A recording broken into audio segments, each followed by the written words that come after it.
Hello everyone, स्वागत है आप सभी का। कैसे हैं आप सभी। UP triple S C ANM 5272 भर्ती में बात करेंगे। शॉर्ट लिस्ट की नोटिस आ चुकी है, तो अब एग्ज़ाम डेट की नोटिस आने में ज़्यादा समय नहीं लगेगा। नवंबर में जिन भी भर्तियों की एग्ज़ाम होने थे उनकी नोटिस ऑलरेडी आपकी भर्ती की शॉर्ट लिस्टिंग की नोटिस आने से पहले आ चुकी है। अब नवंबर में कोई और एग्ज़ाम नहीं लगना है। जो भी एग्ज़ाम लगेंगे दिसंबर में लगेंगे। कुछ भर्तियों के शॉर्ट लिस्टिंग की नोटिस आनी बाकी है, तो उनके लिए तो श्योर नहीं कह सकते, लेकिन हाँ, आपकी भर्ती के लिए लगभग 100% आप मान करके चलें कि दिसंबर में आपका एग्ज़ाम लग जाएगा। चाहे फर्स्ट वीक में लगे, सेकेंड वीक में लगे, चाहे जब भी लगे, आप फर्स्ट वीक से ही मान करके चलिए। तो अब आप सभी के पास ज़्यादा समय नहीं बचा है। कुछ भर्तियों में क्या होता है, जहाँ पर कैंडिडेट्स ज़्यादा हो जाते हैं, जितने अभ्यर्थी, जितने सपोज दैट 1000 सीट्स हैं उस वैकेंसी में टोटल, और मान लीजिए इसमें लगभग 25 से लेकर के 30,000 तक यहाँ पे अभ्यर्थी शॉर्टलिस्ट होने होते हैं। लेकिन फॉर्म आवेदन मान लीजिए आ गया है 1 लाख, तो यहाँ पे सब लोग शॉर्टलिस्ट तो हो नहीं पाएंगे। यहाँ पर एक कट ऑफ बनेगी, और जब कट ऑफ बनता है तो वहाँ पर शॉर्टलिस्ट आप हुए कि नहीं हुए, वो स्टेटस चेक करने के लिए भी यूपी ट्रिपल एस सी आयोग की तरफ से एक लिंक दिया जाता है। लेकिन आपकी भर्ती में ऐसा नहीं हुआ। आपकी भर्ती में स्टेटस चेक करने के लिए कोई भी लिंक एक्टिवेट नहीं हुआ, कि आप कैसे जान पाएंगे कि आप शॉर्ट लिस्टेड हुए कि नहीं हुए। और अगर आप सभी ध्यान से पढ़ेंगे, आपकी भर्ती में जो नोटिस आई थी, आप यहाँ से जाएंगे, ये वाला नोटिस आप देखेंगे तो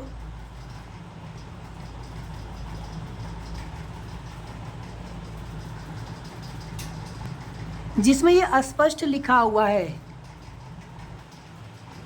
कि PET 2023 की स्कोर में वास्तविक स्कोर या नॉर्मलाइज्ड स्कोर में 0 या उससे कम नकारात्मक अंक अगर आपके होंगे तो आप शॉर्टलिस्ट ऑटोमेटिक नहीं होंगे। अगर आपके नंबर 0 से ऊपर कुछ भी रहे, 0.1 भी क्यों न रहे, क्योंकि नॉर्मलाइज्ड स्कोर में देखेंगे तो वहाँ पर कुछ भी हो सकता है। वास्तविक स्कोर में मान लेते हैं कि 0.25, 0.50 इस तरह से नंबर हो सकते हैं, लेकिन नॉर्मलाइज्ड स्कोर में तो कुछ भी हो सकता है। तो अगर आपके नंबर 0 से ऊपर कुछ भी हो, 0.1, 0.15, 0.20 कुछ भी हो, 1, 2, 3, 4 कुछ भी हो, तो आप सभी लोग 100% मुख्य परीक्षा के लिए एलिजिबल है, शॉर्ट लिस्टेड है। लेकिन अगर आपके नॉर्मलाइज, चूँकि परसेंटाइल आपकी उसी से बनती है, और यहाँ पर देखेंगे तो दोनों को ही कंसिडर किया गया है, वास्तविक या फिर नॉर्मलाइज्ड स्कोर, तो दोनों में ही चीज़ें यहाँ पर देखी जा रही हैं कि 0 या उससे कम नेगेटिव में आपके नंबर नहीं होने चाहिए। अगर हैं तो आप शॉर्ट लिस्ट नहीं होंगे मुख्य परीक्षा के लिए एज पर नोटिस। बाकी जिनके भी नंबर 0 से ऊपर है, थोड़े भी ऊपर क्यों ना हो, आप सभी लोग 100% शॉर्ट लिस्ट हो चुके हैं, शॉर्ट लिस्टेड हैं, और आप लोग मुख्य परीक्षा में बैठ पाएंगे, आपका एडमिट कार्ड आएगा।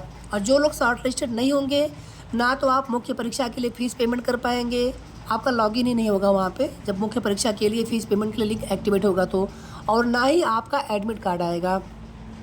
आप लोग जानते हैं कि अराउंड 45,000 फॉर्म फिल हुआ था, और उसमें से देखेंगे तो लगभग 40,518 इसमें कुछ अभ्यर्थी और भी हैं जो मेल का फीमेल जिनका गलती से जेंडर हो गया था। अब उसमें जितने लोग और वेरीफाई करवा लेंगे तो कुछ अभ्यर्थी यहाँ पर और बढ़ सकते हैं, ठीक है। तो कुल मिलाकर के इतने ही अभ्यर्थी लगभग, इसमें कुछ और जोड़ लेंगे आप तो उतने ही कैंडिडेट्स यहाँ पर एग्ज़ाम में बैठ पाएंगे। यानी बाकी जो भी कैंडिडेट्स होंगे वो शॉर्ट लिस्ट नहीं हो सके हैं। उसका रीज़न आप सभी को पता है, क्योंकि वास्तविक या नॉर्मलाइज्ड स्कोर में 0 या 0 से कम माइनस में उनके स्कोर हैं। और देखिए, एक चीज़ मैंने बहुत पहले भी आप सभी से कहा था कि जब शॉर्ट लिस्टिंग को लेकर के नहीं पता था पहले से, हालांकि जो अन्य भर्तियों के लिए, कुछ भर्तियों में ऐसे सेम सिचुएशन देखने को मिली है जहां पर अभ्यर्थी बहुत कम होते हैं, तो उनकी नोटिस को बेस बना करके भी हमने आपको कई बार बताया था कि आपकी भर्ती में भी सेम यही चीज़ें होने वाला है। पिछली बार भी यही हुआ था, एक वैकेंसी सुपरवाइज़र की थी, उसमें भी सेम यही हुआ था। सब लोग शॉर्ट लिस्टेड हो गए थे, लेकिन उनके स्कोर 0 या माइनस में नहीं होने चाहिए थे। तो वहीं से हमने आप सभी से कहा था कि आप लोग तैयारी करिए, जिनके स्कोर दोनों में ही माइनस में है या फिर किसी एक में माइनस में थे, आपको दुविधा थी कि हम शॉर्टलिस्ट हो पाएंगे कि नहीं हो पाएंगे, तो आप सभी को तैयारी करते रहना था। ऐसा नहीं कि आप इस भर्ती में 100% आपको बैठने को मिलेगा तभी आप तैयारी करेंगे। किसी अन्य स्टेट की भी परमानेंट वैकेंसी आती रहती हैं या फिर संविदा आदि की वैकेंसी में अगर आपको अप्लाई करना हो, और कुछ अन्य राज्यों में जहाँ पर परमानेंट वैकेंसी आती है एएनएम के लिए। आज की डेट में सरकारी नौकरी मिलना ही अपने आप में एक बहुत आवश्यक हो गया है और बहुत अच्छा भी होता है। हाँ, ये होता है कि अपने स्टेट में जॉब मिले तो ज़्यादा बेहतर, ज़्यादा अच्छा होता है। तो इसीलिए हमने आप सभी से कहा था कि तैयारी करते रहिए, अभी नहीं तो फिर आने वाले समय में फिर से नई वैकेंसी आएगी। अगर आप ऑफिशियल वेबसाइट पर आएंगे तो हमेशा आपको यहीं पर एक नोटिस देखने को मिलती है। अगर लिंक एक्टिवेट होता है तो, चाहे डीबी के लिए आप शॉर्टलिस्ट हुए कि नहीं हुए, या फिर किसी भी भर्ती की मुख्य परीक्षा के लिए यानी पीईटी स्कोर के आधार पे आप शॉर्टलिस्टेड हुए कि नहीं हुए, तो सारी नोटिस आपको यहीं पर देखने को मिलती है। लेकिन आपकी भर्ती से रिलेटेड यहाँ पर कोई भी नोटिस देखने को नहीं मिला, यानी कि आप शॉर्टलिस्टेड हुए कि नहीं हुए, ये केवल और केवल आपको अपने पीईटी स्कोर कार्ड के आधार पर आपको जानना होगा। यहाँ से आप कोई भी किसी भी लिंक पर जा कर के आप अपना स्टेटस चेक नहीं कर पाएंगे।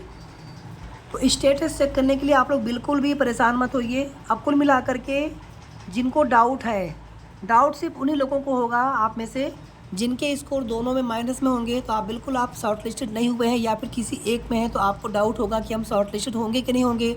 किसी के वास्तविक में प्लस में, नॉर्मलाइज में माइनस में, किसी के नॉर्मलाइज में प्लस में और वास्तविक में माइनस में होंगे। तो इस तरह से दुविधा आप सभी के मन में होगी। तो एग्ज़ाम डेट की जब नोटिस आ जाएगी और जब फीस पेमेंट होने लगेगा तो उस समय वही लोग फीस पेमेंट कर पाएंगे जो शॉर्टलिस्टेड हुए होंगे। तो वहीं से आपको कन्फर्म हो पाएगा कि आप मुख्य परीक्षा के लिए एलिजिबल हैं या नहीं। एग्ज़ाम आपका 100% उम्मीद है कि दिसंबर में लग जाएगा और बहुत जल्दी जैसे ही एग्ज़ाम सेंटर आदि को लेकर के तैयारियां शुरू होंगी तो कोई भी अगर जानकारी, एक्सपेक्टेड जानकारी भी मिलेगी तो आप सभी को बता दिया जाएगा। और आपकी भर्ती में जितने कैंडिडेट्स हैं फ़िलहाल में, और एक शिफ्ट में ही एग्ज़ाम होगा 100%। अब कुल मिलाकर के एक शिफ्ट में ही हर भर्ती में एग्ज़ाम करवाए जा रहे हैं, क्योंकि 2 शिफ्टों में या फिर एक से अधिक शिफ्ट या दिनों में एग्ज़ाम होने से नॉर्मलाइजेशन होने की वजह से बहुत सारे अभ्यर्थियों का जिस शिफ्ट में होते हैं जहाँ पर स्कोर घट जाता है नॉर्मलाइजेशन के बाद, तो उनका बहुत नुकसान हो जाता है। सेम क्वेश्चन किसी को आएगा उनके लिए ईजी, किसी के लिए टफ, उनको नहीं आएगा तो उनके लिए टफ हो गया। तो वहाँ से फिर ये चीज़ें कहीं ना कहीं अभ्यर्थियों के साथ जिनके बढ़ गए उनके लिए तो बहुत अच्छा होता है, लेकिन जिनके घट जाते हैं तो वे अभ्यर्थी बहुत परेशान होते हैं कि इतना नंबर लाने के बाद, कट ऑफ अंक से ज़्यादा अंक लाने के बाद भी हमारा सिलेक्शन क्यों नहीं हो सका। तो एग्ज़ाम तो आप सभी का अब एक शिफ्ट में ही होगा और 40,000 अराउंड यहाँ पे टोटल कैंडिडेट्स हैं। तो इसको देखते हुए हो सकता है कि लखनऊ के अलावा कुछ और भी ज़िलों में आपकी भर्ती में एग्ज़ाम डेट लगे, और भी ज़िलों में एग्ज़ाम हो, और ऐसा होने से आप सभी के लिए अच्छा भी रहेगा। कुछ ऐसे आप में से होंगे जो लोग वेस्ट यूपी से होंगे, अगर उधर कोई एग्ज़ाम सेंटर बन जाए 1-2 ज़िलों में और इधर ईस्ट यूपी में, तो इससे क्या होगा, सभी के लिए थोड़ा सा डिस्टेंस कम हो जाएगा एग्ज़ाम केंद्र, परीक्षा केंद्र तक पहुँचने के लिए। ये सारी चीज़ें बहुत जल्दी क्लियर हो जाएंगी और आप सभी को बता भी दिया जाएगा। तब तक आप सभी अच्छे से तैयारी करते रहिए। कोई भी आपके मन में डाउट हो आप कमेंट कर लिया करिए, हम बिल्कुल कोशिश करते हैं आप सभी को रिप्लाई देने की। और आप में से जिनको भी हमारे पेड बैच से जुड़ना हो, आप हमें किसी भी समय व्हाट्सएप पर मैसेज कर सकते हैं 9315707758 पर। वीडियो को आप लोग प्लीज़ लाइक शेयर ज़रूर कर दिया करें, और अगर आपने अभी तक चैनल को सब्सक्राइब न किया हो तो सब्सक्राइब भी कर लीजिएगा। धन्यवाद।